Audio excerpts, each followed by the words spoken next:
I'm at Teflon Hospital. This place doesn't hold good memories for me.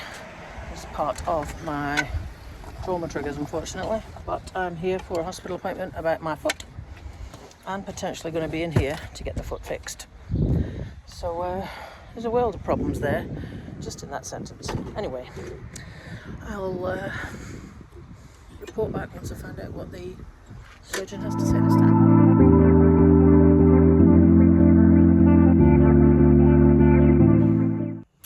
I have just got back from the hospital.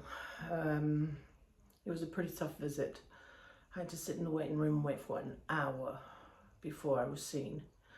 The hospital is a trauma trigger for me, and it was just kicking off my PTSD no end, and I found it really, really hard to be there, never mind have to wait there for an hour.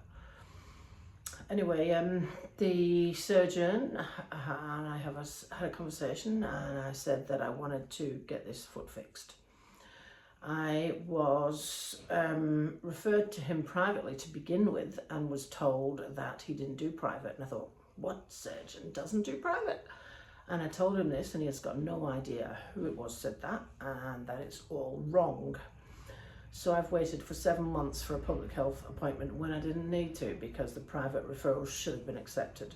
But anyway, I have now got that into his ears, and he is going to come back to me with a virtual consultation, and we're going to take it from there.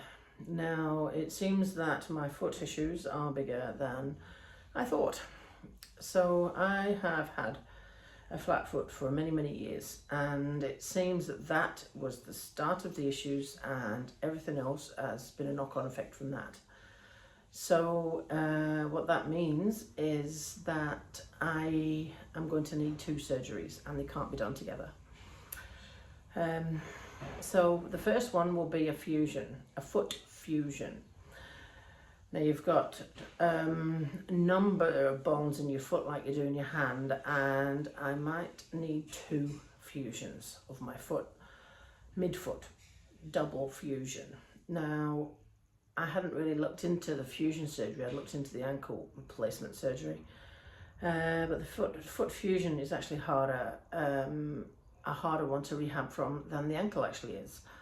So the fusion means that you're totally non-weight bearing for a lot longer whilst they allow the fusion to heal, and it takes longer because they're fusing bones. It takes longer than if you're replacing a joint.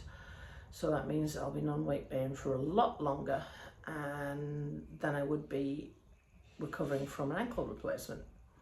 They can't do them both together, because the fusion may well mean I don't need an ankle replacement, but the fusion might mean that my ankle is worse, and they're not going to know which way it goes until they've done the first one.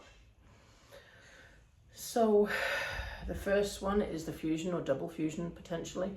He's going to have a conversation with a foot and ankle surgeon friend of his, and we're not sure at this stage whether it will be 1 or 2 surgeons take this on. Whether he'll do the foot fusion and the other one will do the ankle replacement, who knows. Anyway, I'm waiting for him to come back to me once they've had a week on flap and decided what they're going to do. The other surgeon might decide to do it all, who knows.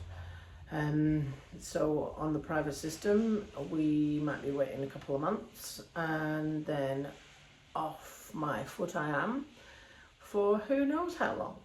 4 weeks I'll be able to swim, and I've looked into how to get a wheelchair onto Zwift.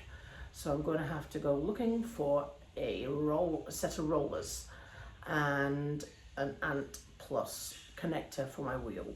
That seems to be the cheapest way, and hopefully I can keep my Zwift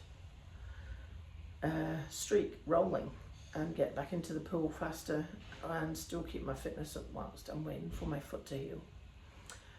It's a bit overwhelming really when I think about it. It's 2 surgeries rather than 1, so it makes it feel worse than the knee replacement, because I've got to get over the first one before they can do the second. And so we're talking years, but I have no choice, because it's the only foot I've got, and it's causing me too much pain, and I can't walk without a shoe. I can't go down and up slopes, and I'm not pain-free at all. So here we go, embracing the next part of this journey of mine on 1 and a bit feet.